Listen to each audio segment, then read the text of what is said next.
એક વિદુર મૈત્રેય સંવાદ આપણે ચાલુ કરીશું.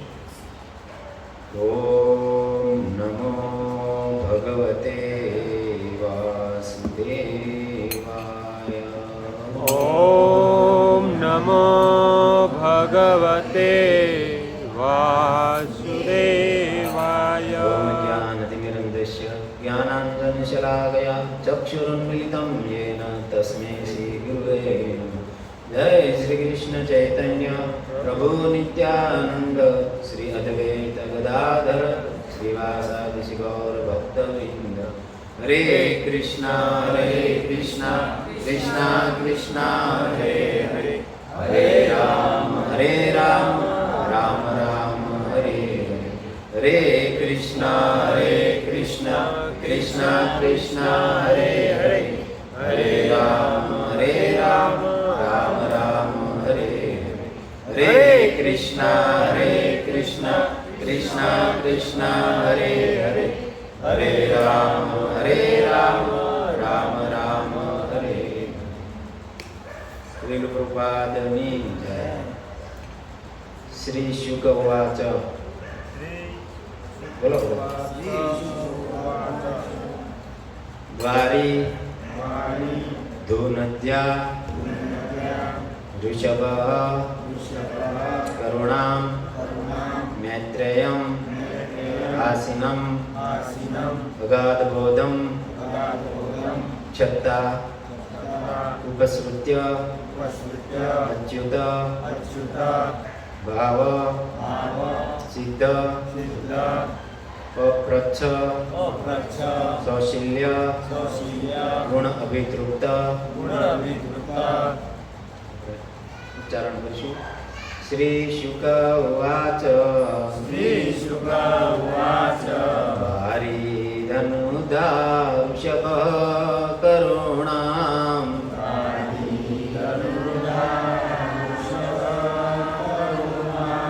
મૈત્રેયમાસીનમગાધબોધમ.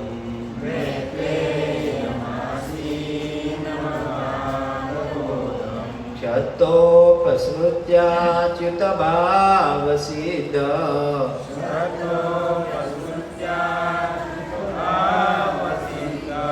પપ્રચ્છ સૌશીલ્ય ગુણાભિતૃપ્ત.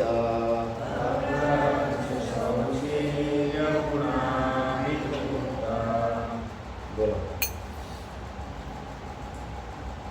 વારી ગુણજ્ઞા વૃષભ કરુણાં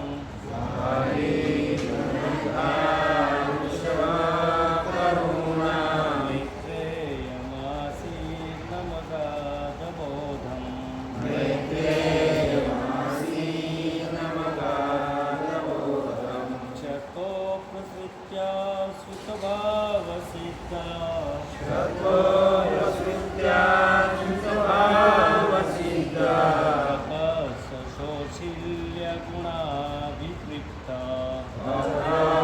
સૌશીલ્ય ગુણાભિતૃપ્ત.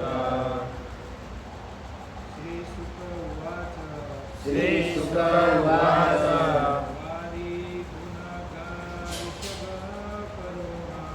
દ્વારી ધૂનદ્યા ઋષભ કરુણામ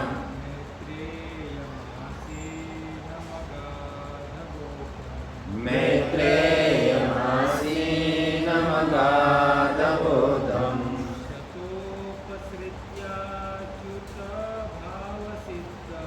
ક્ષતોપસૃત્યાચ્યુત ભાવસિદ્ધ.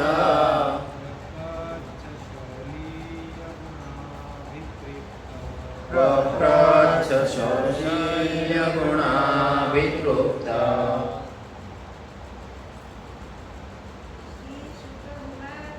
શ્રી શુક ઉવાચ.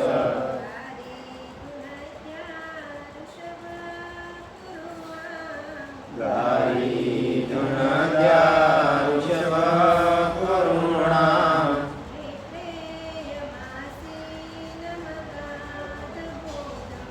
મૈત્રેયમાસીનમગાધબોધમ.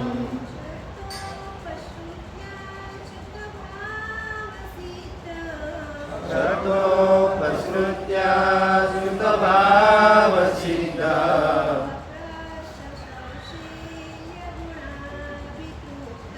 પપ્રચ્છ સૌશીલ્ય ગુણાવિતૃપ્ત શ્રી શુક ઉવાચ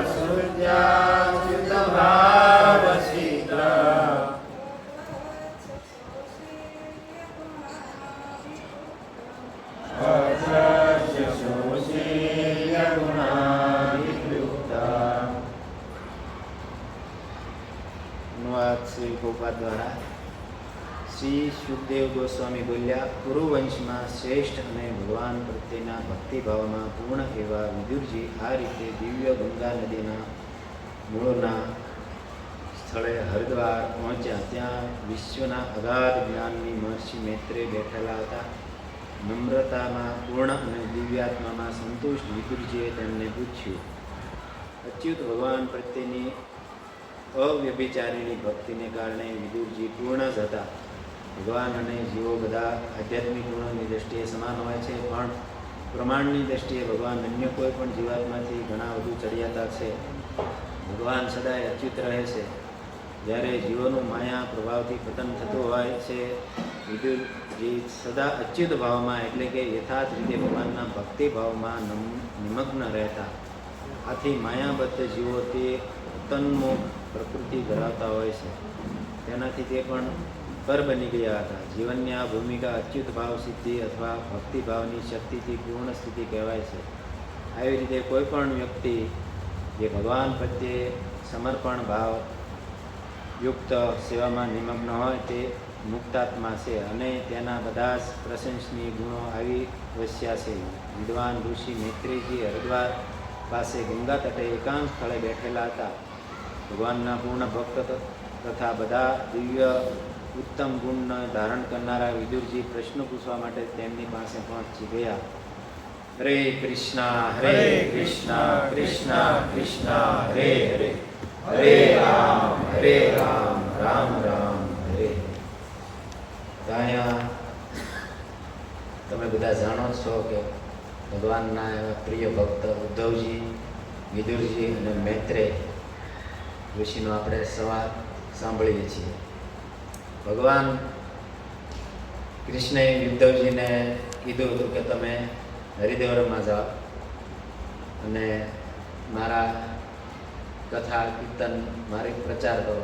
ઉદ્ધવજી ભગવાનની વિદાય થઈ ગઈ અને તો રહી નહોતી શકતા. ભગવાનને જ્યારે એમ કીધું કે હું હવે મારી લીલા સંકેલીને વયો જઈશ, તો ઉદ્ધવજી વ્યાકુળ થઈ ગયા હતા અને પાછા જવા નીકળી ગયા અને પાછા વૃંદાવનમાં આવી ગયા અને પાછા ભગવાનને ગોતવા માટે નીકળી પડ્યા. તો જેવા ભગવાનને ગોતતા ગોતતા આપણા ગુજરાતમાં પ્રભાસ પાટણ પહોંચે છે. ત્યાં ભગવાન એક પીપળાના વૃક્ષની નીચે બેઠા હોય છે અને તેમને ભગવાનના દર્શનથી બહુ આનંદ પ્રાપ્ત થાય છે. તે જ સમયે મૈત્રેય ઋષિ આવે છે અને ભગવાન એમને આ ભાગવત કથા સંભળાવે છે. તો આ ભાગવત કથા એટલી મહત્વપૂર્ણ છે કે એની કોઈ આપણે કલ્પના પણ ન કરી શકીએ એટલા એના ગુણ છે. એ ભાગવતને સંભળાવવા માટે મૈત્રેય ઋષિને ભગવાને કીધું કે મારા પ્રિય ભક્ત વિદુરજી જે છે એને તમે આ કથા સંભળાવજો. અને વિદુરજી અને જ્યારે ઉદ્ધવજી મળે છે ત્યારે ભગવાનની લીલાનું એમ થોડું આપણે રસાસ્વાદન કર્યું કે ભગવાન શું કરે, એમના ભત્રીજા શું કરે છે, આનું શું થયું. વિદુરે ઘણા ખબર અંદર પૂછ્યા, પણ ભગવાનની કથા જ્યારે કહેવાની થાય ત્યારે ઉદ્ધવજી એમ કહે છે કે ભગવાને જ મારી સામે મૈત્રેય ઋષિને કીધું હતું કે વિદુરજીને આ કથા સંભળાવી. અને ઉદ્ધવજી એમને બદ્રિકાશ્રમ બાજુ ગંગા નદીના કાંઠે મોકલે છે, હરિદ્વાર. તો અહીંયા શ્લોકમાં શબ્દો છે દ્વારી ધનુધ્યા. દ્વારી એટલે ઉદ્ગમ સ્થાન, ગંગા, દિવ્ય ગંગા નદીનું ઉદ્ગમ સ્થાન જે હરિદ્વારમાં આવ્યું છે. અને ભગવાન શિવનું પણ દ્વાર કીધું છે ને ભગવાન વિષ્ણુનું પણ દ્વાર કીધું. બે એક જ છે, એમાં કોઈ અંતર નથી. ખાલી દહીં અને દૂધનો કેમ, દૂધ હોય એમાંથી આપણે મેળવણ નાખો તો દહીં થઈ જાય. તો દહીં છે એ ભગવાન શિવ છે, તમોગુણને ધારણ કર્યો. અને દૂધ છે એ ભગવાન વિષ્ણુ છે, કૃષ્ણ છે કે રામ છે. તો આપણે આમાં લડાઈ ન કરવી જોઈએ કે હરિદ્વાર છે, કોઈ એમ કે હરિદ્વાર છે. હરિહર ક્ષેત્ર, આપણે ઘણી વાર બધા ભક્તો જાય જ છે. હરિ ને હર બે એક જ છે, પણ અલગ અલગ લીલા માટે તમોગુણ અને સતોગુણ ને રજોગુણ ને એવું ધારણ કરે. બ્રહ્માજી પણ રજોગુણ ધારણ કરે છે, ભગવાન જ છે પોતે. તો આપણે અહીંયા હરિદ્વાર, હરિદ્વાર એ ભગવાનની કથા જે કોઈ પણ થાય એ હરિદ્વારમાં થાય છે. જેવી રીતે યમુના નદી છે, એના કિનારે ભગવાને શું કર્યું? લીલા કરી, કથા કરી. પોતે રૂબરૂ આવ્યા અને આપણને બતાવી કથા. અને એ જે કથાના ગુણગાન થાય છે એ ક્યાં થાય છે? હરિદ્વારમાં. તો આપણા માટે બંને પવિત્ર છે અને બંને મહાન નદી છે. તો આ હરિદ્વાર ક્ષેત્રમાં વિદુરજી આવીને મૈત્રેય ઋષિને પૂછે છે. શું પૂછે છે એ આગળના શ્લોકમાં આવશે કે આ બધા લોકો જે છે સુખ માટે કર્મો કરે છે, પણ કોઈને સુખ તો મળતું નથી. તો સુખ મેળવવા માટે શું કરવું પડે? તો આ પ્રશ્ન હકીકતમાં વિદુરજી તો કરે છે સિદ્ધાવસ્થામાં. આપણા ગુરુ મહારાજની કથામાં અવારનવાર સાંભળ્યું છે કે વિદુરજી છે એ આત્માના સ્તરે છે, અવધૂત વેશમાં હોય છે. એ અધશયનમ, પથારીમાં સૂવે છે. વિદુરજીના આપણે ગુણગાન ગાવીએ તો એટલા ઓછા છે. વિદુરજી છે એ સાક્ષાત ધર્મરાજ છે. તમે માંડવ્ય ઋષિ, અને અણી માંડવ્ય પણ કહેવામાં આવે છે, એ ઋષિની કથા સાંભળે હોય તો. એક વખત એક ચોર હતા ને, જે એ રાજાનો કે કોઈ સામાન ચોરીને ભાગી ગયા. અને અણી માંડવ્ય ઋષિ તપસ્યામાં બેઠા હતા, એકદમ ધ્યાન અવસ્થામાં. એ આશ્રમમાં આવીને સામાન સાથે આવી ગયા. સામાન એના આશ્રમમાં મૂકી દીધો અને એ હંતાઈ ગયા. તો સિપાહીઓ પાછળ પાછળ જ હતા. આવતા આવતા જોયું કે આશ્રમમાં ગયા છે. આશ્રમમાં જઈને તપાસ કરી તો એક ઋષિ ધ્યાનમાં બેઠેલા છે. બીજી તપાસ કરી તો આ ચોરે પકડાઈ ગયા અને ચોરીનો માલે પકડાઈ ગયો. તો એને થયું કે આ ઋષિ છે એ તે આના સાથીદાર હશે, અત્યારે ખોટો ઢોંગ કરે છે. ધ્યાન અવસ્થામાં જ લઈને વહી ગયા અને રાજા સામે પ્રસ્તુત કર્યા. કોને? ચોરને અને આ માંડવ્ય ઋષિને. અને રાજાએ તો સીધો હુકમ આપી દીધો કે આને સૂળી ઉપર ચડાવી દો. એટલે ભાલું હોય સૂળી એકદમ, એની ઉપર બધાને સૂળી ઉપર ચડાવી દીધા છે. ચોર હતા એ, અને એમાં અણી માંડવ્ય ઋષિ હતા એને પણ સૂળી ઉપર ચડાવી દીધા. 2 દિવસ થઈ ગયા તો એ માંડવ્ય ઋષિ સૂળી ઉપર, એટલે કે આપણી ભાષામાં કવચ કહેવાય અણીવાળું, એની ઉપર બેઠેલા હતા. તે એમને બેઠેલા જ હતા. 2 દિવસ સુધી એની ધ્યાનમાંથી મુક્ત જ નહોતા થયા. આવીને રાજાને કીધું સિપાહીઓએ, પ્રધાનમંત્રીએ, કે રાજાજી આપણે જે ચોર પકડાના હતા એમાં એ ધ્યાનમાં બેઠેલા હતા, એને કે આપણે સૂળી ઉપર ચડાવ્યા ને તો હજી સૂળી ઉપર જ છે, એને કાંઈ થયું જ નથી. બીજા હતા એ તો મરી ગયા તરત ને તરત. રાજા આવ્યા અને ઋષિના ચરણોમાં પડી ગયા અને કીધું કે મારાથી બહુ મોટી ભૂલ થઈ ગઈ છે, અપરાધ થઈ ગઈ છે, તો તમે મને ક્ષમા કરો. ઋષિ તો દયાળુ જ હોય છે, તેમણે રાજાને ક્ષમા કરી દીધી. પણ એ સૂળ એને કાઢવામાં એ અણી હોય ને, એ એના શરીરમાં રહી ગઈ. એનું નામ ત્યારથી અણી માંડવ્ય ઋષિ પણ કહે છે. એક વખતની વાત છે કે અણી માંડવ્ય ઋષિ જે છે એ ધર્મરાજને મળ્યા. સાધુ સંતો તો ગમે ત્યાં જઈએ કે તપસ્યાના બળે. એક વખત ધર્મરાજનો એમને ભેટો થઈ ગયો કે વાતમાંથી એમને ધર્મરાજને પૂછ્યું કે તમે મને કે સૂળી ઉપર ચડાવવાની સજા શા માટે આપી? મને યાદ છે ત્યાં સુધી આ જન્મમાં મેં તો કોઈ એવું પાપ કાર્ય કર્યું નથી જેથી મારે સૂળી ઉપર ચડવું પડે. તો ધર્મરાજ કે તમે પહેલાના જન્મની વાત છે, તમે નાના બાળક હતા 5 વર્ષના કે 6 વર્ષના 5-6 વર્ષના બાળક, અને તમે એક પતંગિયાને એક કાંટો લઈને એની પાછળ તમે એને ખૂતાડી દીધેલો. તો તમે એની સજાના રૂપે તમને આ સૂળી ઉપર ચડાવવામાં આવ્યા. માંડવ્ય ઋષિ તો તરત ક્રોધમાં આવી જાય કે હું કે નાનો બાળક હતો. નાનો બાળક હોય એને કાંઈ ખબર જ ન હોય, શાસ્ત્રનું જ્ઞાન ન હોય, શું કરવું શું ન કરવું એ કાંઈ ખબર જ ન હોય. તમારી બુદ્ધિ કે ઠેકાણા નથી કે આવા બાળક આવા નાના એવા અપરાધમાં તમે કે મને એવી મોટી સજા આપી દીધી.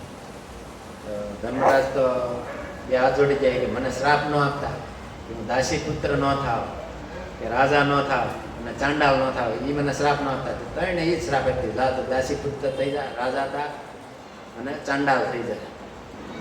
તો આ મહાભારતના કાળમાં જે વિદુરજી છે એ દાસી પુત્ર છે, એ સાક્ષાત ધર્મરાજ જ છે, યમરાજ. અને રાજા છે પણ યુધિષ્ઠિર મહારાજ, એ પણ ધર્મરાજનો તો અવતાર છે. અને એક ચાંડાલ જે સ્વપચ ચાંડાલ થયા એ પણ ધર્મરાજ છે. ત્રણ એમને અંશા અવતાર લેવા પડ્યા. તો આવી રીતે આ વિદુરજી જે ધર્મરાજ છે, પાંડવોનો પક્ષ કોનો હતો? ધર્મના પક્ષે પાંડવો હતા. જે જગ્યાએ ધર્મ હોય ત્યાં જ તે ભક્તો પણ ત્યાં જ હોય છે. અનીતિમાં કોઈ દિવસ ભક્તો સાથે રહેતા નથી. પણ એને પરાણે કૌરવોના ઓલામાં રહેવું પડતું હતું. શા માટે? કે એને વિદુર નીતિ તમે સાંભળ્યું છે, એની પાસે એટલું જ્ઞાનના ભંડાર હતા કે એટલી નીતિ હતી, નીતિમત્તા કે તરત જ કોઈ પણ જ્ઞાન આપે એટલે ઉતરી જતું. તો તમે ઘણી વખત સાંભળ્યું છે કે ધૃતરાષ્ટ્રની અવારનવાર પૂછતા ને ધૃતરાષ્ટ્ર કે મારે શું કરવું શું ન કરવું, એમના મંત્રી જ હતા, સલાહકાર જ હતા, એ સલાહ આપતા એમને. તો એમને ઘણીવાર સમજાવ્યા કે પાંડવોની પ્રત્યે તમે કોઈ અન્યાય ન કરો, ને દુર્યોધનને તમે સમજાવો કે એ જે ન કરવાનું કરે છે એમાંથી અમને તમે એને ટોકો. પણ ધૃતરાષ્ટ્ર પુત્ર મોહમાં આંધળા થઈ ગયા હતા. એ વિદુરજી પાસે સાંભળતા, એને જ્ઞાન હતું પણ ઉતરતું નહોતું. તો એક વખતની વાત છે, દુર્યોધનને એકવાર ખીજાઈને અમને કહી દીધું વિદુરજીને, શું તમે એક પાંડવોનો જ પક્ષ લઈ કરો છો. આજે પાંડવો જ્યારે જંગલમાં વહી ગયા ને ત્યારની વાત, 14 વર્ષ અને અજ્ઞાતવાસ આપવામાં આવ્યો 12 વર્ષનો, એ વખતની વાત છે. તો વિદુરજીને કીધું કે તમે વૈયા જાઓ, અમારે તમારું કાંઈ કામ નથી. તો વિદુરજી વૈયા ગયા ત્યાં જ્યાં પાંડવો હતા ને એની પાસે. અને અહીંયા ધૃતરાષ્ટ્રજીને રહેવાનું નહીં, ને એને તરત જ સેવકોને મોકલ્યા કે જાઓ અને વિદુરજીને લઈને આવો. તમે ઘણી વિનંતી કરી, 2-3 વખત પોતે જઈને કીધું કે વિદુરજી તમે આવો. ત્યારે વિદુરજી પાછા આવ્યા. પણ દુર્યોધનનું કાર્ય શું હતું? વિરુદ્ધ જ કરવાનું. અને ભગવાન જ એને પ્રેરણા આપતા હતા. જેવી રીતે ભગવાન દૂત બનીને આવ્યા કે મને 5 ખાલી ગામ આપી દો, બધા કાંઈ પહેલાં કીધું અડધું રાજ્ય આપો, પણ દુર્યોધન કે નહીં, તો સારું તમે 5 ગામ આપો મને, ખાલી 5 ગામ આપશો ને તો હું પાંડવોને સમજાવી દઈશ. પણ આપણે તમે ભાઈઓ છો તો તમારે અંદર બાંધવું નથી ને એકાબીજાને યુદ્ધ થશે તો એ તે મરશે પણ એકાબીજા બે હંગાત છો, ભાઈઓ જ મરશે, બીજું કોઈ મરવાનું નથી. પણ દુર્યોધને ત્યાં હું કીધું હતું કે 100ની અણી જેટલી પણ જમીન નહીં હતી. ત્યારે ધૃતરાષ્ટ્ર પૂછે છે વિદુરને કે શું કરવું જોઈએ? તમે જાણો છો કથા કે દુર્યોધને પછી ભગવાનને પકડવા માટે સૈનિકો મોકલ્યા અને ભગવાને સીધું વિરાટ રૂપ બતાવ્યું કે જો તું મને બાંધીશ તો ક્યાંથી દોરી કઈ જગ્યાએ બાંધીશ, હું કેટલો વિરાટ છું. અને દુર્યોધનને દેખાણું નહીં, જે ભક્તો હતા એને દેખાણું. આ પ્રસંગ પછી ધૃતરાષ્ટ્રજી આમ થોડાક મૂંઝાઈ ગયા કે કરવું શું? વિદુરજીને બોલાવ્યા અને કીધું કે શું કરાય. વિદુરજી અત્યારે ત્યાર સુધી ખુલ્લી નહોત બોલ્યા. ત્યારે એણે કીધું કે તમે પુત્ર મોહમાં આંધળા થઈ ગયા છો. આ તમારો પુત્ર છે ને એ તમારા આખા વંશનો નાશ કરી નાખશે અને અત્યારે જ તે પકડીને જેલમાં નાખી દો. જો આ તમે નહીં કરો ને તો આખા કુળનો નાશ થઈ જાય. દુર્યોધનને ઉભા જ થા. દુર્યોધનનો તો મગજ સટકી ગયો કે આ તું દાસી પુત્ર છો કે આને મારો કો, આને કે આ માર માંગે છે કે આને ખાવું અમારું અને પક્ષ લેવો પાંડવનો, અમારું ખાઈને અમારું જ ખોદે છો, એવું બધું ઘણું ઘણું ન કહેવાનું કીધું. પણ મારવા માટે કોઈ તૈયાર ન થયું. ઘણાને કીધું પણ કોઈ મારવા માટે તૈયાર ન થયું. ત્યારે એમણે કીધું કે તમે અહીંથી વયા જાઓ, અમારે તમારી કોઈ જરૂર છે નહીં. જ્યારે આ શબ્દો વાપર્યા ને, જ્યારે વિદુરજી વયા ગયા ત્યારથી તેનું પતન ચાલુ થઈ ગયું. જેવી રીતે તમે વિભીષણનો પ્રસંગ સાંભળો રામાયણમાં, કે વિભીષણને જ્યારે રાવણે લાત મારી અને ત્યારે એ અભાગ્ય થઈ ગયો. વિભીષણ હતા ત્યાં સુધી ભાગશાળી હતો. જેવો એક ભક્તનો અપરાધ કર્યો તો તરત જ એમણે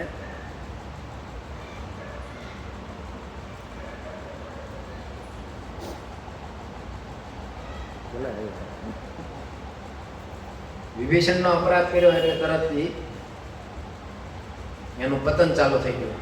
તો આપણે આમાંથી શીખ મળે છે કે કોઈ ભક્તનો ક્યારેય અપરાધ ન કરવો.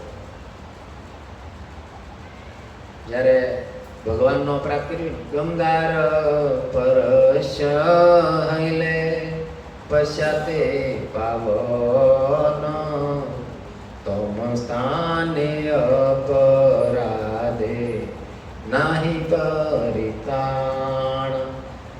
હરિનામે અપરાધે તારે હરિનામ. ભગવાનનો અપરાધ કર્યો ને તો ભગવાનનું નામ લેશું ને તો એ આપણને તારી દેશે. અને આપણે કોઈ પાપ કર્મ કર્યા છે તો ગંગામાં નાખ્યું ને, ગંગાનો સ્પર્શ થશે ને તો આપણે તરત આપણા પાપ બળીને ભસ્મ થઈ જશે. અને કોઈ જો ભક્તનો અપરાધ કરશે ને તો એનો કોઈ, તમે દુર્વાસા મુનિનું ઉદાહરણ જોઈ લો. બધે ગયા શિવજી પાસે, બ્રહ્માજી પાસે, છેલ્લે ભગવાન પાસે ગયા તો ભગવાને શું કીધું? ભક્તા નામ અભયમ કરો, હું મારા ભક્તનો અપરાધ નથી સહન કરતો, તો તમે મારા ભક્ત પાસે જાઓ. ને એ પછી છેલ્લે અમરીશ મહારાજ પાસે જાય છે ત્યારે એને અમરીશ મહારાજ એને બચાવે છે. તો કહેવાનો અહીં આપણને શીખ મળે છે કે ભક્તોનો અપરાધ ન કરવો જોઈએ. વિદુરજી એટલા મહાન હતા અને મહાન ઋષિ જે જ્ઞાનના ભંડાર એવા મૈત્રેયજી પાસે ગયા.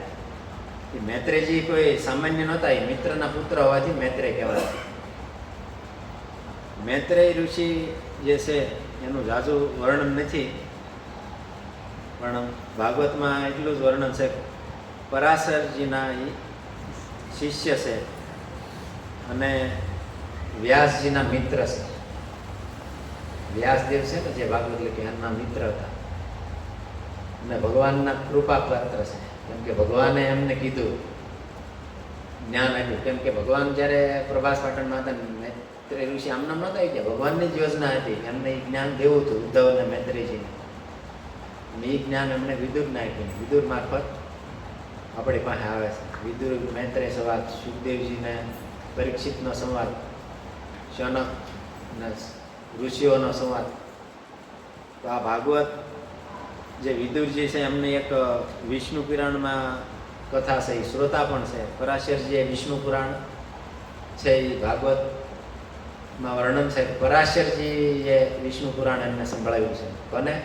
મૈત્રેય ઋષિને. અને મૈત્રેય ઋષિ છે એ હજી પણ જીવિત છે.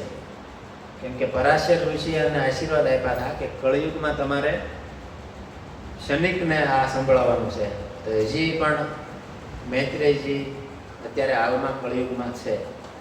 એવી રીતે તમે સાંભળ્યું છે મહાભારતમાં અશ્વત્થામા છે, ચિરંજીવીઓ છે, એમાં હનુમાનજી મહારાજ છે, જે રામ ભગત હનુમાનજી મહારાજ પણ અહીંયા સાક્ષાત છે. વિદુરજી પણ સાક્ષાત, મૈત્રેયજી પણ સાક્ષાત છે. વિદુરજી નો આપણે અને મૈત્રેય ઋષિનો જે આપણે અત્યારે સંવાદ કરવા જઈ રહ્યા છે, અને ભગવાન ની કથા સાંભળવા માટે એ કહે છે. શું શા માટે કહે છે? આ ભાગવત કથા સાંભળવા માટે.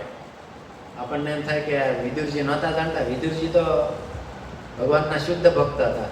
મૈત્રેય ઋષિને કીધું કે તમે વિદુરને સંભળાવજો. તો ભગવાન કે એનાથી વિશેષ શું હોય? છતાં પણ એ આપણા માટે પ્રશ્ન કરે છે કે આપણે શું કરવું જોઈએ. આપણે શું કરવું જોઈએ? ગંગા કિનારે કથા છે, યમુના કિનારે કથા થઈ સાંભળવી જોઈએ. શક્ય હોય તો ગંગા કિનારે જવું જોઈએ. અને નથી તો અહીંયા પણ આ મઢોલીમાં સત્સંગ થાય છે, રાધા ગિરધારીમાં સવાર સાંજ 2 ટાઈમ થાય છે. કથા સાંભળવી જરૂર છે. અને અહીંયા કીધું દ્વારે ઉદ્ગમ સ્થાને, ક્યાં? ગંગાજીના ઉદ્ગમ સ્થાને. તો ગંગાજીની પણ આપણે થોડી મહિમા સાંભળી લઈએ. ગંગાજી કોણ છે? એક વખતનો દેવી ભાગવતનો એક પ્રસંગ છે. એમાં એક વખત વૈકુંઠમાં એટલે વૃંદાવનમાં ભગવાન રાધા કૃષ્ણના સાનિધ્યમાં એક આયોજન થયું ને દેવતાઓ, જે ભગવાન શિવ છે, બ્રહ્માજી છે, એ બધાને બોલાવવામાં આવ્યા. સરસ્વતીજીને બોલાવવામાં આવ્યા. સરસ્વતીજીએ ભગવાન રાધા કૃષ્ણના ગુણગાનમાં એમને બહુ સુંદર રાગમાં એમણે એમના કીર્તનથી એમને પ્રસન્ન કર્યા. ભગવાન શિવને પણ કીધું કે તમે પણ ગાઓ. તો ભગવાન શિવે પણ ભગવાનના ગુણગાન એવા એવા ગાયા ને તો ભગવાન પ્રસન્ન થઈ ગયા. ને રાધા કૃષ્ણ એટલા પ્રસન્ન થઈ ગયા કે તમે કોઈ ભાવમાં આવી જાય તો આપને કેમ ક્યારેક આંહુડા પડી જાય. કોઈ મંગળામાં જતા હોય ને ક્યારેક ક્યારેક એવું થાય, રોમાંસ કંપરાસ રંગ બાજો. ક્યારેક કોઈ ભગવાનની લીલા સાંભળવી તો આપણા આંખમાંથી આંસુડા પડી જાય. એ તો એક શરૂઆતનું છે સ્ટેજ. ભગવાન રાધા અને કૃષ્ણ પોતાના તે જે લીલા સાંભળે ને એ દ્રવિત થઈ ગયા અને પાણી થઈ ગયા, જળના રૂપમાં. તો બધા હાહાકાર થઈ ગયો કે આ ભગવાન ક્યાં આવી ગયા, પાણી થઈ ગયું બધું. પછી તરત જ ભગવાન પણ એના મૂળ સ્વરૂપમાં આવી ગયા, રાધા કૃષ્ણ રૂપમાં આવી ગયા. ભગવાન શિવે કીધું કે આ શું છે? કે આ છે ને હું ગંગાજીના રૂપમાં પ્રગટ થયો હતો. જ્યારે આખી કથા કીધી એમણે કે જ્યારે ગંગાજીને પૃથ્વી પર લાવવાની થશે ને ત્યારે હું પોતે જ તે ગંગાજી, રાધા કૃષ્ણનું મિલિત સ્વરૂપ છે. આ ગંગાજી કોણ છે? તમે કથા સાંભળી છે કે બલિ મહારાજની કથા.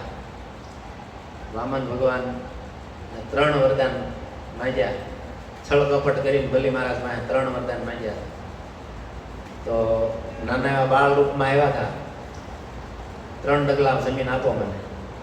એમના ગુરુએ ના પાડી, શુક્રાચાર્યએ, કે ભાઈ આને ન દેવાય, ભગવાન છે પોતે.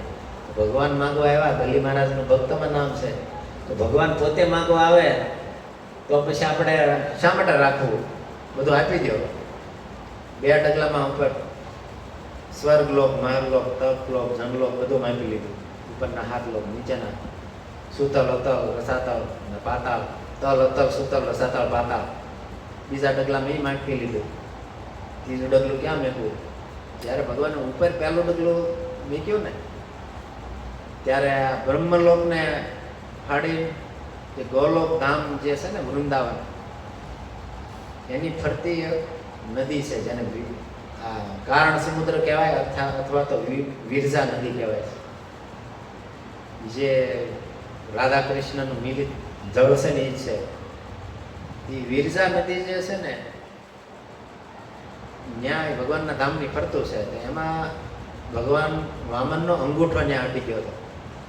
એ બ્રહ્માંડ ફાડી નાખ્યું. જે ભગવાનના ધામની જે અંગૂઠો છે ત્યાં એમનો અંગૂઠો અડી ગયો, સ્પર્શ થઈ ગયો. એ અંગૂઠામાં થોડુંક જળ આવી ગયું. એ વિરજા નદી એ થોડુંક જળ છે ને એ આપણી ભાષામાં 1-2 ઘૂંટડા એમ સમજો.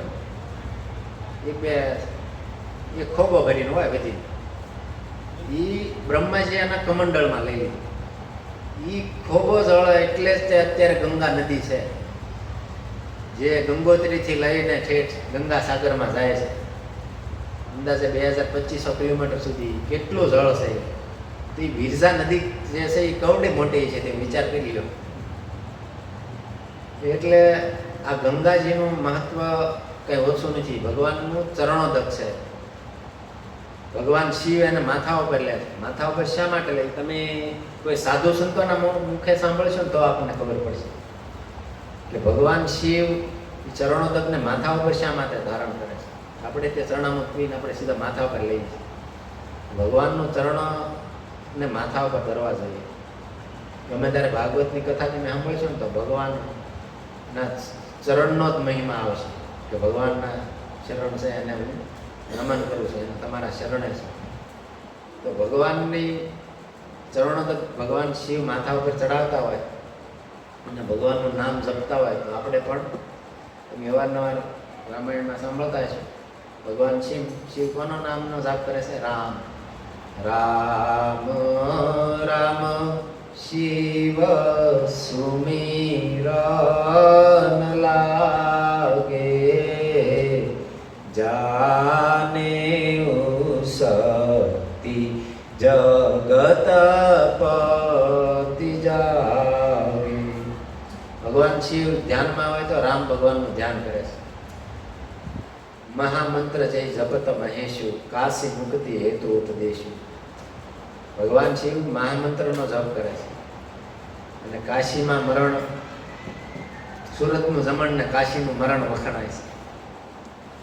કાશીમાં જે મરે છે ને એને ભગવાન શિવ એના કાનના રામ નામ બોલે છે અને એનો મોક્ષ કરે છે.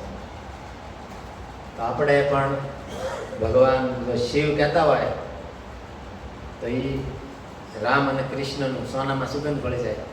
મહામંત્ર હરે કૃષ્ણ કૃષ્ણ કૃષ્ણ હરે હરે હરે રામ રામ રામ હરે. તો આપણે વાત હતી ગંગા નદી. ગંગા નદીનો પ્રગટ ક્યાંથી થઈ? તમે સગર રાજા, ભગવાન રામના વંશમાં સગર રાજા થઈ ગયા. એમના થયા અસમંજસ, નામ પ્રમાણે એના ગુણ હતા. અસમંજસ તો બરોબર નહોતા. અને એમનાથી થયા અંશુમાન. તો એક વખતની વાત છે, સગર રાજા અશ્વમેઘ યજ્ઞ કરતા હતા. એમનો ઘોડો, તમે યજ્ઞનું જાણો છો કે ઘોડો તમને છૂટો ફેંકવામાં આવે અને એ યજ્ઞમાં કોઈને આપત્તિ હોય કોઈ રાજાને તો એ ઘોડો પકડી લે અને એની સાથે યુદ્ધ થાય. તો સગર રાજા તો પ્રતાપી રાજા હતા, કોઈ ઘોડો પકડ્યો નહીં અને ઘોડો જાતો જાતો આ કપિલ મુનિના આશ્રમમાં આવી ગયો. જેવી રીતે હમણાં ચોરની વાત થાય ને માંડવી ઋષિની, એ ટાઈપની તે વાર્તા છે, બધી મિક્સ ન થઈ જાય.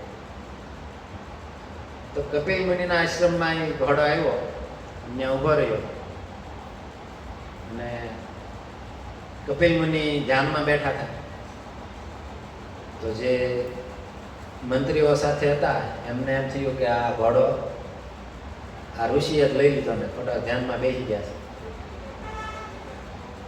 એ આવીને એને સમાચાર આપ્યા રાજાને, એક આશ્રમ છે ઘણા દૂર, ન્યાય ઋષિ બેસી ગયા ને એને ઘોડો લઈ લીધો, ચોરી લીધો. એમણે એના 60,000 છોકરાઓ હતા. એક હતા અંશુમાન અને બીજા 60,000. એના 2 પત્નીથી આ એની કથા છે લાંબી, આપણે એમાં નહીં જાય, પણ ટૂંકમાં એક પત્નીથી એક પુત્ર થતો હતો ને એનાથી વંશી ઓલો આગળ જશે. અને પેલા પુત્ર નહોતા થતા ને તો એને ભગવાન તપસ્યા કરીને વરદાન મળ્યું. એક પત્નીથી એક પુત્ર થાય એ અંશુમાન થયા અને બીજી પત્નીથી 60,000 પુત્ર થાય, પણ વંશી ઓલો આગળ નહીં જાય. તો એક પત્નીએ 60,000 પુત્ર માંગ્યા. એણે એક ભ્રૂણને જન્મ આપ્યો, એ ફૂટી ગયું અને એમાંથી 60,000 પુત્ર થયા. એ 60,000 પુત્રને સગર રાજાએ આદેશ આપ્યો કે તમે જાઓ ને આપણો ઘોડો લઈને આવો. એ ગયા અને કપિલ મુનિના આશ્રમમાં ગયા. પાતાળ લોકના રસ્તા એ બાજુ હતો. ત્યાં જઈને એમને કીધું કે તમે કઈ ઋષિ તો ધ્યાનમાં હતા, પછી ઋષિને ધ્યાનમાંથી એણે ભંગ કર્યું ધ્યાન. જેવું ઋષિનું ધ્યાન ભંગ થયું ને એણે આમ આંખ ખોલીને જોયું ને, એને આંખ ખોલવાના જોવા માત્રથી, એની દ્રષ્ટિ માત્રથી એ બળીને ભસ્મ થઈ ગયા. એ ઋષિની તપસ્યાના બળે. ઋષિનો કોઈ આશય નહોતો કાન મારી નાખો, પણ એ ખરાબ ભાવથી આવ્યા હતા ઋષિને મારવાના આદેશથી. એ એની દ્રષ્ટિના જોવા માત્રથી બળીને ભસ્મ થઈ ગયા. નિન્ય રાખનો ડગલો. અને અહીંયા કોઈ 60,000 પુત્રનો કંઈ પતો નહીં, કોઈ આવ્યા નહીં, એટલે સગર રાજાએ અંશુમાનને મોકલ્યા. ઈ કે જાઓ. એની ઘણી લાંબી કથા છે કે અંશુમાનજી જાય છે ગોતતા ગોતતા. પહેલાંથી 60,000 પુત્રોએ બધી આખી પૃથ્વી ખોદવાનું ચાલુ કરી દીધેલું, ઘોડો ક્યાંય ગયો એ ગોતવા માટે. તો એ ત્યારે 7 સમુદ્ર જે છે ને, એમાં આપણે 1 સમુદ્ર ખારો વાળીએ છીએ, એવા 7 સમુદ્ર છે. એટલા આપણે પિક્ચરમાં ગીત સાંભળ્યા છે, 7 સમુદ્ર. જોડે એ રાઈટ કહે છે, 7 સમુદ્ર છે. કેટલા આપણે અત્યારે એક ખારો સમુદ્ર પાડ્યો, દૂધનો સમુદ્ર છે, ઘણા એવા આપણે શેરડીના રસનો છે, કેરીનો. આપણે એ તો એમાં નથી જવું, નકર આપણને એમ થાય કે આ બધું આ ક્યાં ફેંકવાનું ચાલુ કર્યું, પણ આમાં કોઈ ફેંકવાની વાત નથી. આપણી બુદ્ધિ કામ ન કરે એમાં. આપણે ખારો પાડ્યો એટલે જે આપણે જોયું એ માનીએ, આપણે ખારાનો રાખો, ખારો સમુદ્ર જોયો. એમને ગરુડજી મળી જાય છે અને કહે છે કે તમારા ભાઈઓ જે છે એને કપિલ મુનિના આશ્રમમાં ગયા હતા અને ત્યાં ઘોડો એને સૂર્યના વૈષ્ણવ અપરાધના કારણે બળીને ભસ્મ થઈ ગયા. તરત અસમનજી ત્યાં કીધું સગર રાજાને, તો સગર રાજાએ તપસ્યા કરી.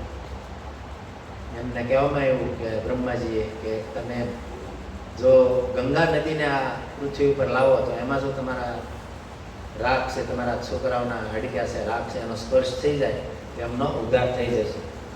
સગર રાજાએ તપસ્યા કરી. એના પછી અંશુમાન રાજાએ તપસ્યા કરી. નાના પુત્ર થયા દિલીપ, એમણે પણ તપસ્યા કરી. અને દિલીપ પછી થયા ભગીરથ. ભગીરથે તપસ્યા કરી. એની તપસ્યા સૌથી શ્રેષ્ઠ હતી અને પ્રસન્ન થઈ ગયા અને તૈયાર થઈ ગયા કે આ ગંગાજી આવશે. પણ બ્રહ્માજી કહે કે ગંગાજી આવશે, ધારણ કોણ કરશે? એના માટે શિવજી, આશુતોષ. તો શિવજી પ્રસન્ન થઈ જશે તો એ ધારણ કરીએ કે બાકી કોઈનામાં તાકાત છે નહીં. એ કથા બધા જાણો છે. ભગવાન શિવે એમને મસ્તક ઉપર લીધી, શિવજીને પ્રસન્ન કર્યા અને એમણે મસ્તક ઉપર ધારણ કર્યું. એની 7 ધારા વહે છે. શિવજીના મસ્તકમાંથી 7 ધારા અલગ હોય. એક સ્વર્ગમાં કહીને આપણી પાસે એક જે ધારા આવી ને ગંગાજીની એક છે. ભગીરથજી આગળ ચાલે અને ગંગાજી પાછળ. ચાલતા ચાલતા હરિદ્વારમાં આવ્યા તો જાનુ નામના ઋષિ તપસ્યા કરતા હતા, ભગવાનના ભજનમાં લીન હતા, ભગવાનના નામમાં. અહીંયા ગંગાજી પાછળ આવતા. ભગીરથજી બાજુમાંથી આગળ ગયા ને એને કઈ ખબર નહીં, પણ જાનુજી ઋષિ વાટમાં હતા. જાનુ ઋષિ આવ્યા, ગંગાજી ને બધું આખું આશ્રમના ખેદાન મેદાન વ્યસ્ત બધું તણાઈ ગયું. ઋષિ ધ્યાનમાંથી ઊભા થઈ ગયા, ભગવાનના ધ્યાનમાંથી, અને તરત એ ગંજલી ભરીને આમ પી ગયા. આખી ગંગાજીને બધા પેટમાં. તો હવે પાછા ભગીરથજી શરણોમાં પડી ગયા કે ગંગાજી આવતા હતા, ક્યાં વહી ગયા? પાછા ગયા કે ગંગાજી ક્યાં ગયા? તો જોયું તો જાનુ ઋષિ આમ ખબર પડી ગઈ કે આ પી ગયા છે. એટલે તરત એના ચરણોમાં દંડવત કર્યા કે હે ઋષિ, મારા કે પૂર્વજો છે, એમને મારા ઉદ્ધાર કરવા માટે ગંગાને મેં કેટલી તપસ્યા કરી, હજારો વર્ષ તપસ્યા કરીને આવે છે, તમે ત્યાં પી ગયા, એને મુક્ત કરો. એમ સાધુ હૃદય તો તરત જ તે કોઈ જગ્યાએ જાંગમાંથી વર્ણન છે ને કોઈ જગ્યાએ કાનમાંથી વર્ણન, કાનમાંથી ગંગાજીને મુક્ત કર્યા. અને છેલ્લે ત્યારે જે ગંગા સાગર છે ત્યાં સુધી લઈ ગયા. અને જે એમના 60,000 પૂર્વજો હતા એમના રાખને જે સ્પર્શ થયો ને એટલે તરત જ એમની મુક્તિ થઈ ગઈ. તો ગંગાજીને આપણે અત્યારે સાંભળ્યું છે કે ફૂલ પધરાવા જાય, ફૂલ પધરાવા જાય. ફૂલ પધરાવા શા માટે જતા હતા એ આ કથાથી આપણને મળે છે. તો ભગવાનના સ્વરૂપ જ છે ગંગાજી. અને ભગવાનને જો સ્પર્શ થઈ જાય કોઈનો, એવી રીતે સાધુ સંતોનો કોઈને દર્શન થઈ જાય, દર્શનને પવિત્ર કરો એ તો મારા ગુણ. સાધુ સંતોના દર્શન માત્રથી આપણે પવિત્ર થઈ જઈએ છીએ. ગંગાજીના પણ દર્શનથી પણ પવિત્ર થઈને સ્નાન કરવાથી પણ પવિત્ર થઈ જાય છે. તો આવી રીતે ગંગાજી પણ આપણા બધા ઉપર અત્યારે કૃપા કરે છે અને આપણો ઉદ્ધાર કરે છે, આપણા પાપને ભસ્મ કરે છે. પણ એ ક્યારે થાય? શ્રદ્ધા હોય તો થાય. બાકી શ્રદ્ધા ન હોય તો એનું કોઈ ફળ મળતું નથી. અને આગળના શ્લોકમાં આવશે. એ શ્લોક બહુ સારો છે, તો આપણે કોઈ વરિષ્ઠ ભક્તો સંભળાવે બીજા કે વિદુરજી પ્રશ્ન કરે છે કે શું કરવું જોઈએ. લોકો સુખ માટે મહેનત કરે છે પણ દુઃખ મળે. તમે અનુભવ કર્યો હોય છે કે વિદ્યા પહેલાં 5,000ની દલાલી થતી હોય, 25,000ની થતી હોય. મજા ત્યારે હતી, અત્યારે ભલે 2-3 લાખની થતી હોય. કેમ કે ધન આવ્યું ને હારે હારે આપણને. તમે તો વાંધો નથી કે ભગવાનની સેવામાં લગાડો છો. શાસ્ત્ર તો ત્યાં સુધી કહે છે ધનને તમે 50% ભગવત કાર્યમાં લગાડો, ગાયોની સેવામાં લગાડો, કે ભગવાનના સાધુ સંતોના સેવામાં લગાડો. પરોપકારમાં ધન લાગવું જોઈએ. ભક્તોને સેવામાં લાગી ગયો તો ઉદ્ધાર થઈ ગયો. તો આવી રીતે ભગવાનની સેવામાં વાપરવું જોઈએ. કોઈ પણ આપણું ધન છે તો, આપણી આંખ છે તો એ એને ભગવાનના દર્શન કરવા માટે લગાડવી જોઈએ. પગ છે તો એને ગિરધારીના, સીતારામના, જગન્નાથજીના દર્શન કરવા માટે લઈ જવા પડે. હાથ છે તો એ ભગવાનની સેવા માટે છે. જો આપણે ભગવાનની સેવા કરશું ને તો મેવા મળશે. સેવા કર્યા વગર મેવા મળતા નથી. અત્યારે ભૌતિક જગતમાં એમ જ છે. તો ભગવાનની અને ભગવાનના ભક્તોની સેવા કરશું. સામાન્ય આપણે સેવા કરવી, કોઈ આપણા શેઠ હોય એની તમે થોડીક સેવા કરી લો. તમે આપણી ભાષામાં શું કહેવાય, કોઈ દલાલી કરતા હોય એને ખબર હોય કે જે વધારે માલ લેતો હોય અને આપણે આમ થોડાક મોટા ભાઈ કરીને રાખવા પડે. તો એના માટે આપણે કોઈ દેહમાંથી કે આ ભાઈ દેશી ઘી આવ્યું છે, લેવું તમારી માટે લેવો, એમની સેવા કરવી તો આપણું ધ્યાન રાખે છે. તો આ તો અખિલ બ્રહ્માંડનો નાથ છે, એની આપણે જો સેવા કરીશું તો એ આપણે ધ્યાન નહીં રાખે, એ જ રાખશે. તો આવા ભગવાનની કથા સાંભળીશું આપણે, જે આપણે 15 મિનિટ છે. તે ભગવાન જ તે ભક્ત રૂપે આવે છે. ગંગા નદીની વાત થઈ રહી છે આપણે, તો સચી માતાના ઘેર ભગવાન કૃષ્ણ ચૈતન્ય મહાપ્રભુ ભક્ત રૂપે આવ્યા. તો સચી માતા રોજ ગંગા સ્નાન કરવા જતા.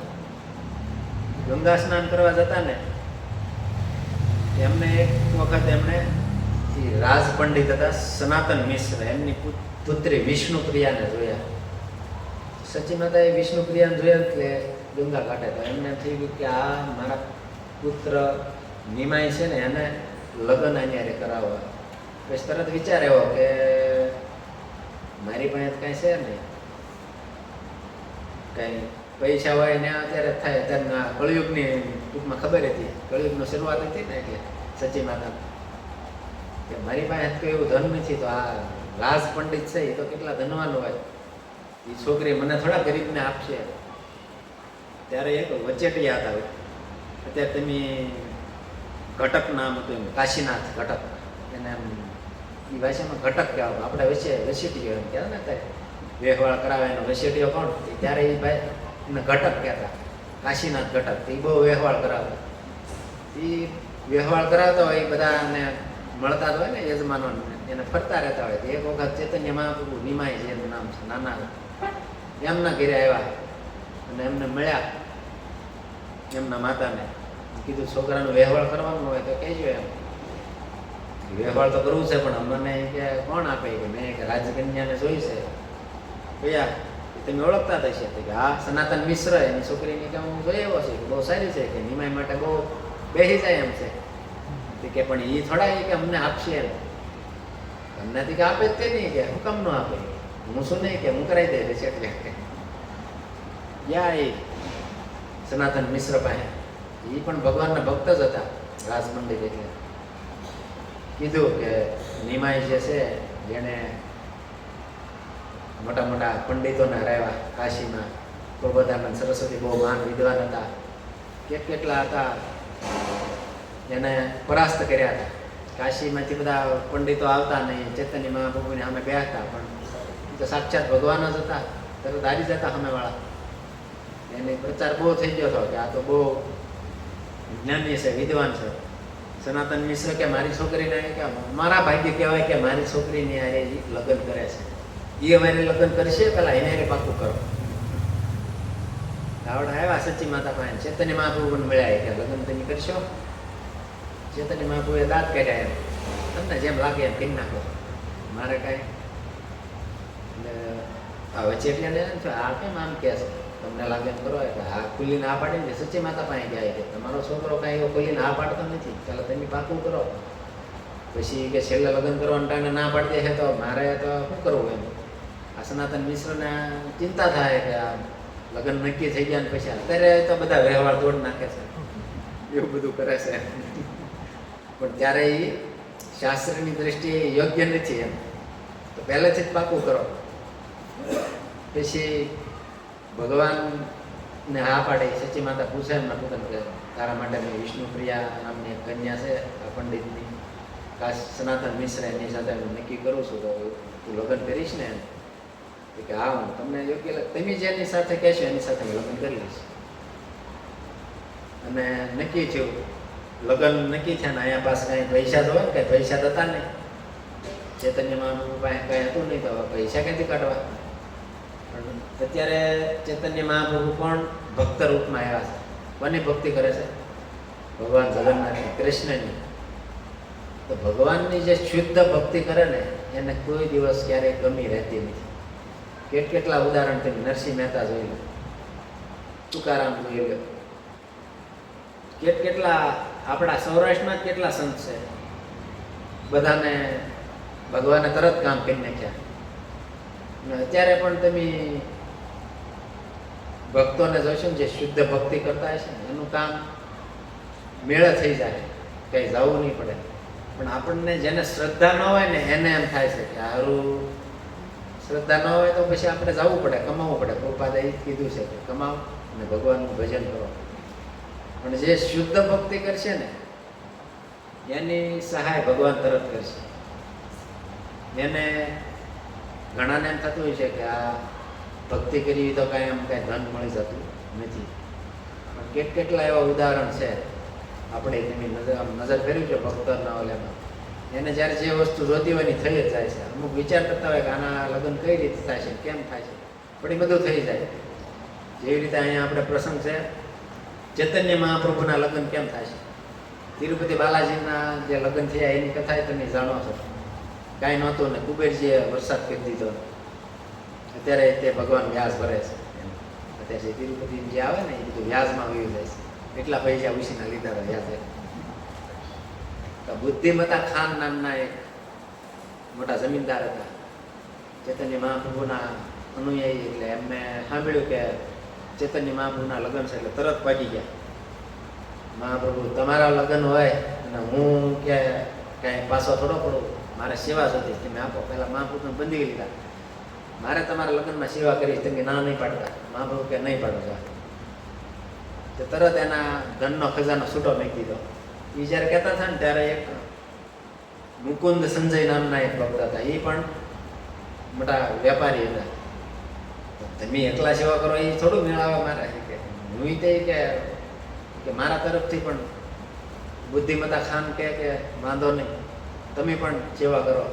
તે 2 પૈસાવાળા તૈયાર થઈ ગયા અને ફૂલ ધામધૂમથી લગ્ન કર્યા, એમાં કોઈ ઘટે નહીં. તો આવી રીતે આપણે પણ જો ભગવાનની શુદ્ધ ભક્તિ કરશું ને ભગવાન ઉપર મેરો તો ગિરધર ગોપાલ દૂસરો ન કોઈ, દૂસરો ન કઈ થઈ જાય ને તો ભગવાન આપણને આપી દે છે. પણ આપણે શું થાય છે, મેરે તો ગિરધર ગોપાલ બીજું આવી જાય છે, બીજું બધું આવી જાય તો ભગવાન પછી એમ કે તો તું કહે હવે મારી તારે કાંઈ જરૂર નથી. અવારનવાર આપણે સાંભળીએ છીએ મહેનત કરીએ કાંઈ મળી નથી જતું એટલું બધું, એના માટે ભાગ્ય જોવે છે. તો આ અંબાણી પરિવારમાં જેનો જન્મ લીધો એને શું મહેનત કરી? કાંઈ મહેનત નથી કરી, છતાંય સીધો અબજોપતિ થઈ ગયા. અને જે તમે જોવો છે કોઈ મજૂરી કામ કરે છે, ખાળિયા ખોદે છે, એ માંડ 2 ટકનું ખાવાનું પામે છે. તો મહેનત જરૂરી છે, પણ સાથે સાથે ભાગ્ય પણ હોવું જરૂરી છે. ભાગ્ય નહીં હોય તો નહીં મળે. તો આપણે હવે વધારે સમય નથી, ભગવાનની રામાયણની કથામાં થોડોક રસાસ્વાદન. શું કીધું? વિદુરજીને શું સાંભળવું હતું? ભગવાનની કથા સાંભળવી, એટલે એ પ્રશ્ન કરે છે. ત્યાં હરિદ્વારમાં જે મૈત્રી ઋષિ બેઠા છે એની પાસે પ્રશ્ન કરે છે કે લોકોને શું કરવું જોઈએ શું ન કરવું જોઈએ. આપણા માટે પ્રશ્ન હતો. આપણે શું કરવું જોઈએ? ભગવાનની કથા સાંભળવી જોઈએ. ભાગવત, રામાયણ, ભગવદ્ ગીતા સાંભળવી જોઈએ. રામાયણનો પ્રસંગ છે, તમે જ્યારે ભગવાન રામ, લક્ષ્મણ, ભરત અને શત્રુઘ્ન ચાર, રામાયણનો કોઈ પણ પાત્ર તમે લેશો ને, એકને જો ને તો બીજું એનાથી પ્લસ નીકળશે. હનુમાનજીને જો તો એમાંય તે આપણે કહ હનુમંત વિપતિ પ્રભુ સોઈ જબ તબ સુમિરન ભજન હોય. હનુમાનજી મહારાજ શું કહે છે? કહ હનુમંત વિપત્તિ પ્રભુ સોઈ. મોટામાં મોટી વિપત્તિ એટલે દુઃખ કયું છે? જ્યારે જબ તવ સુમિરન ભજન ન હોય.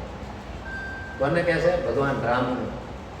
જ્યારે જ્યારે ભગવાન રામનું સ્મરણ નથી થતું અને એનું ભજન નથી થતું, એમની સેવા નથી થતી, એનાથી મોટું કોઈ દુઃખ છે નહીં. લક્ષ્મણજીને જો ભગવાન રામ છે ને, એનો પ્રેમ પણ, એનો ત્યાગ પણ આપણને બહુ મોટો લાગે કે કાલે સવારે રાજ્યાભિષેક થવાનો છે અને બીજા દિવસે રાજ્યાભિષેક હોય અને રાત્રે એને ખબર પડે કે મારા પિતાજીની આજ્ઞા છે કે 14 વર્ષ વનવાસ. એ તે તાપસ વેશ વિશેષ ઉદાસી 14 વર્ષ રામ વનવાસી. તાપસ વેશ ધારણ કરીને વનમાં જવાનું. તો ભગવાનને કંઈ કીધું નહીં કે ભાઈ મારો શું વાંક છે, મેં તો કંઈ વચન નથી આપ્યું. તરત તૈયાર થઈ ગયા પિતાજીની આજ્ઞા પ્રમાણે. એક ક્ષણમાં ત્યાગ કરી દીધો. તો આપને કેટલો મોટો ત્યાગ આપે. સાધુ સંતો એમ કહે છે કે એ ત્યાગ હોય તે નાનો છે. જેવી રીતે લક્ષ્મણજી છે, તો લક્ષ્મણજીનો ત્યાગ મોટો કહે છે સાધુ સંતો. એનાથી ચડિયાતા છે પ્રેમની દ્રષ્ટિએ. ભગવાન રામના પ્રેમ કરતા એનો અગાધ પ્રેમ છે, પણ લક્ષ્મણજીનો પ્રેમ એનાથી પણ પ્લસ છે. કઈ રીતે? ભગવાન રામે લક્ષ્મણજીને કીધું કે તમારે મારી સાથે આવવાનું નથી. તમારે અહીંયા માતા પિતાની સેવા કોણ કરશે? તમારે એનું ધ્યાન રાખવાનું. રાજકારણનું ભરત રાજા થશે તો એનું ધ્યાન રાખવાવાળો કોઈ હોય ને તો તમે છો. માતા પિતાને તમે સંભાળજો. પણ લક્ષ્મણજી માન્યા નહીં કે મારે આવવું છે. ત્યારે ભગવાને થોડુંક આમ કડક થઈને કીધું, મોટા ભાઈ થઈ ગયા. હવે શાસ્ત્રની દ્રષ્ટિએ મોટા ભાઈની આજ્ઞાનું પાલન કરવું જરૂરી છે. એટલે તરત જ કીધું કે હું તને આજ્ઞા આપું છું કે તારે અહીંયા જ રહેવાનું છે અને માતા પિતાની સેવા કરવાની, અયોધ્યામાં રહેવાનું છે, અયોધ્યાની રક્ષા કરવાની. લક્ષ્મણજી મૂંઝાઈ ગયા. ભગવાનની આજ્ઞા પાલન તો કરવું પડે. સારું હોય કે તમે મને કઈ રીતે આદેશ આપ્યો? શરીરની દ્રષ્ટિએ આદેશ આપ્યો કે આત્માની દ્રષ્ટિએ? અત્યારે શરીરમાં છો તો શરીરની દ્રષ્ટિએ આત્માને કોઈ આજ્ઞા લાગુ પડતી નથી. જીવેર સ્વરૂપ હોય નિત્ય કૃષ્ણદાસ. જીવનું તો સ્વરૂપ જ છે ભગવાનનો દાસ છે. આપણે આ શરીરના ધર્મમાં છીએ એટલે આપણે પાલન કરવું પડે. ભગવાન કહે છે ચોખ્ખી વાત છે આ, હું તને શરીરના ધર્મમાં કહું છું કે તારે તારા શરીરથી અયોધ્યામાં રહેવાનું છે અને માતા પિતાની સેવા કરવાની છે. તો એ કે ઠીક છે, હું શરીરથી રહીશ, પણ મારી આત્મા તમારી હારે છે. જો તમે વનમાં ગયા અહીંથી અયોધ્યા છોડ્યું તમે, મારું શરીર આત્મા છોડી દઈશ. હા, તમે કીધું એ પ્રમાણે શરીર અયોધ્યામાં જ રહેશે. તારા શરીરને અયોધ્યામાં રાખવાનું તમારી આજ્ઞા છે. અયોધ્યામાં શરીર રહેશે, મારી આત્મા તમારી હારે વહી આવશે. તો ભગવાન કે આ રીતે તું આત્મહત્યા ન કરે. હું આત્મહત્યા નથી કરતો, એટલે મારો એક આ પોતાની ઈચ્છાથી મૃત્યુ નથી કરતો, આ મારું સ્વમૃત્યુ થાય છે. કઈ રીતે? એ કહું મારો આત્મા એ કે તમારી હારે રહેલો છે, મારો શરીર એ કે પછી મારા આત્માને રાખે જ નહીં, એટલે હું આત્મહત્યા નથી કરતો. ત્યારે ભગવાનને કીધું કે જાઓ તમે તમારી માતા પાસે જાઓ અને એમની આજ્ઞા લઈ આવો. ત્યારે ભગવાન લક્ષ્મણ માતા પાસે જાય છે અને કહે છે કે થોડોક મનમાં સંકોચ હતો કે આ માતા આજ્ઞા આપશે કે નહીં. ત્યારે સુમિત્રાજી એને કહે છે, પુત્રવતી જુબતી જગ સોઈ, રામ ભગત જાસુ સુત હોય. જે છોકરા છે ને, જ્યાં સુધી રામની ભક્તિ નહીં કરે ત્યાં સુધી કાંઈ કામના નથી. તો પુત્ર, મારા પુત્ર જે છે, એક કથાની પાછળ છે કે સુમિત્રાજી જ્યારે ભગવાન રામના લગ્ન થયા ને ત્યારે આમ પહેલાં આપણે તમને ખબર હોય ભાભીને ઓલે મું દેખાઈને આપતા, મોઢું જોવાના કંઈક એને ભેટ આપવામાં આવતી. તો કૌશલ્યએ તે બહુ આ ઘરેણા આપ્યા ને હાર આપ્યા, અને કૈકેયીએ તો કનક ભવન આપ્યો, મહેલ મોટો આપી દીધો સીતા માતા. તો સુમિત્રાજી કે મારી પાસે એવું કાંઈ ઘરેણા ને એવું ભવન ને એવું કાંઈ છે નહીં. અને લક્ષ્મણજીને લીધા હાથમાં કે હાલે કે આજથી આ તારો છોકરો છે એમ. સુમિત્રા કહે કે તું ભૂલી ગયો કે તારી માં હું નથી, સીતા તારી માં છે ને પિતા તારા રામ છે.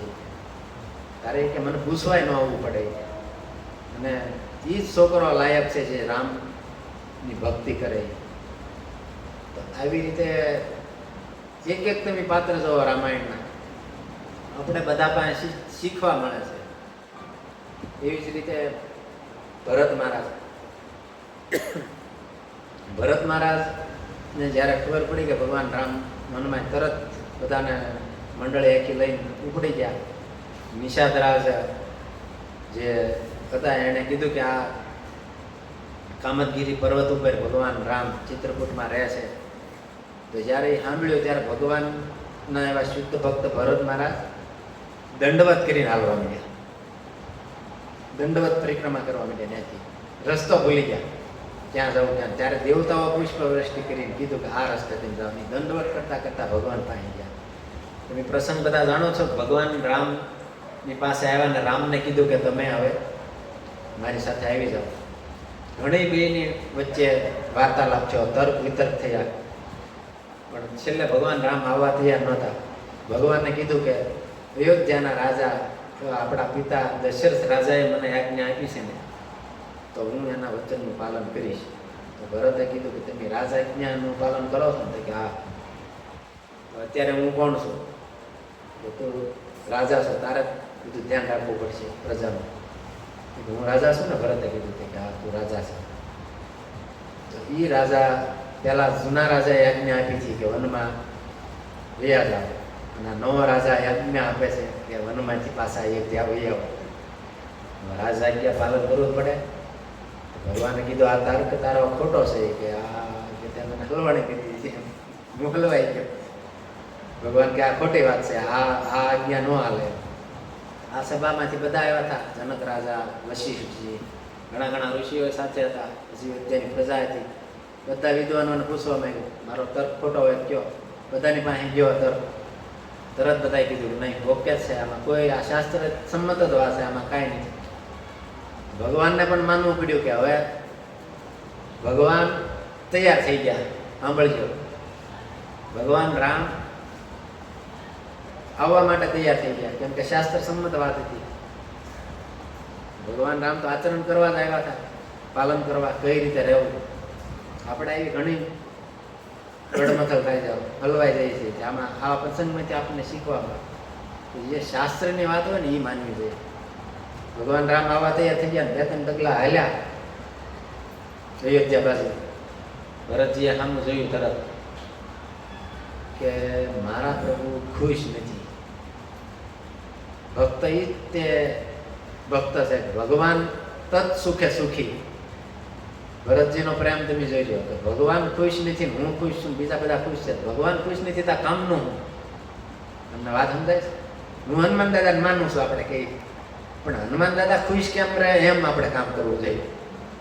હનુમાન દાદા ખુશ છે રામ ને કૃષ્ણના નામ લેવા માટે, એની સેવા કરવા માટે. એવી રીતે ભરત ને રામને ખુશ ન જોયા. એને તરત ભગવાનને બે હાથ જોડીને કીધું કે પ્રભુ હું તમને દુઃખી કરવા નથી માંગતો, હું તમારો મોઢું આપણે કેમ વાંચી લો છું, તમે દુઃખી છો. પછી ભરતે છૂટ આપી કે હું તમને 14 વર્ષ એક ક્ષણ પણ મોડું ન કરતા 14 વર્ષ થાય એટલે તરત જ તમે આવી જાય. પોતે વલ્કલ વેશ ધારણ કરીને નીચે સૂતા, ભગવાન જે સૂતા ને ત્યાં ખાટો કરીને નીચે સૂતા.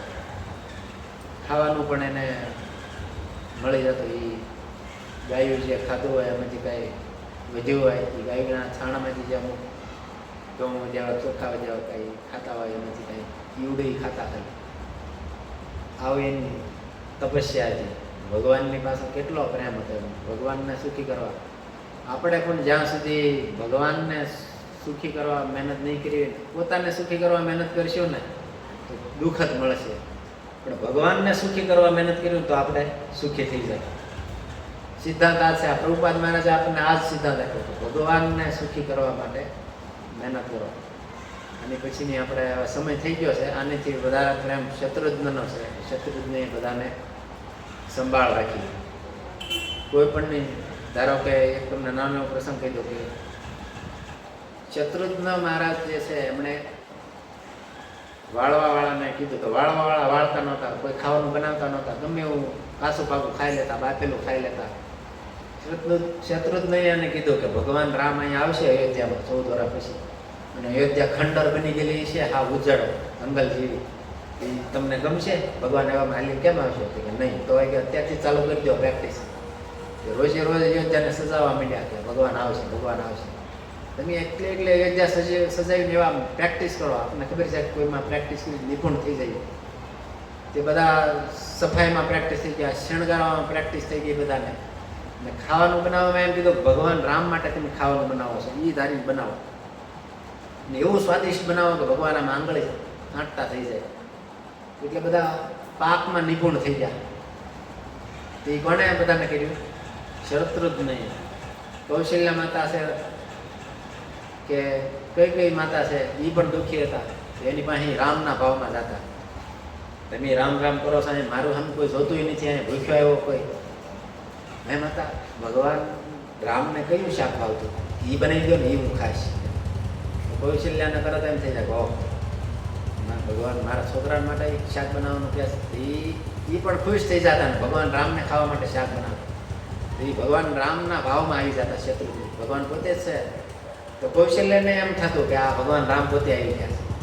ભગવાનને પાસે એમ કૌશલ્યાને એમ કહેતા કે ભગવાન રામને તમે પુરાવો, હાલરડું ગાતા હો, માથા ખોળામાં માથું રાખી, તો તમે મને પણ માથું રાખી ચોરાવો ને, હું તમારા રામ જ છું એમ સમજી એ ભાવમાં હતા. તો કૌશલ્યાને એમ જ થતું કે ભગવાન રામ છે. તો આવી રીતે કઈને પણ જાતા ખાવાનું બનાવતા. એકવાર ખાઈ લીધું હોય તો એ ફરી વાર ખાતા. પ્રજામાં પણ આવું જ કરતા. આવી રીતે આખી બધી પ્રજાને હાંચવીને રાખી હોય તો પણ શત્રુઘ્ન નહીં. એનો પ્રેમ પણ વિશેષ છે. તો હવે આપણે આ જે ભગવાનનો પ્રેમ કરશું ને આવો તો આપણો પીડો. પ્રેમ ભગતિ જલ બિન રઘુરાઈ, અભિયંતર મલ કબહુ ન જાય.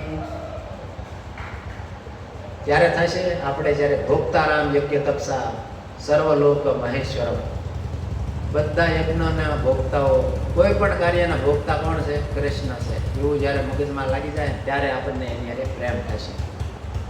બધું જ કૃષ્ણ છે, બધું જ ભગવાનનું છે એવું થઈ જાય ત્યારે પ્રેમ થાય. ને ભગવાનની સાથે પ્રેમ થાય ને ત્યારે આપણે પ્રેમના રસ્તે પહોંચવા માટે પહેલાં તો નામ જપ કરવું પડશે. હરે કૃષ્ણ કૃષ્ણ કૃષ્ણ હરે હરે, હરે રામ રામ રામ હરે.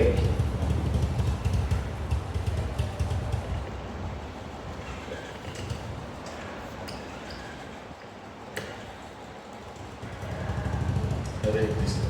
ખૂબ ખૂબ ધન્યવાદ પ્રદીપ પ્રભુનો કે જેમને આપણને ભાગવત અને રામાયણ વિશે સુંદર રીતે કથા સંભળાવી.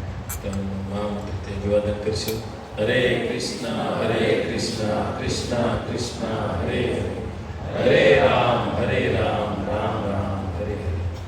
પ્રભુજીએ કીધું એમ પ્રેમ અને વિશ્વાસ. જ્યારે આપણે કોઈ પણ વસ્તુ પ્રેમથી કરી એમાં ઘણો ફરક છે. આપણે જેવી રીતના હોટલમાં જઈએ તો એ આપણને જમવાનું આપે પણ એ દેવા ખાતર એના સ્વાર્થ હોય. પણ જેવી રીતના આપણે ઘરે આપણી પત્ની આપણી માતા હોય તો એ કેટલું પ્રેમથી કેટલું સ્વાદિષ્ટથી બનાવ્યું તો એમાં અંતર છે ને. તો એમ ભગવાનને પણ પ્રેમ કરશું, વિશ્વાસ રાખશું તો એમાં આપણને સફળતા મળશે. કારણ કે આપણું મન વિચલિત છે પણ આપણો વિશ્વાસ છે ને એને વિચલિત નહીં થવા દે. મન આપણો કાબૂમાં નહીં રહે પણ જે વિશ્વાસ છે એને આપણે રાખવાનો. તો આવી રીતના હર મંગળવારે ખૂબ ખૂબ ધન્યવાદ બધા ભક્તોનો. અને બીજા ભક્તોને પણ કથામાં તમે લાવો. આપણને જે વસ્તુ મળે છે એ બીજાને પણ મળવી જોઈએ. કારણ કે આપણને કોકને કોક લાવ્યું છે તો આપણે પણ બીજાને લાવવા જોઈએ. તો ભગવાન એનો જે પ્રસાદ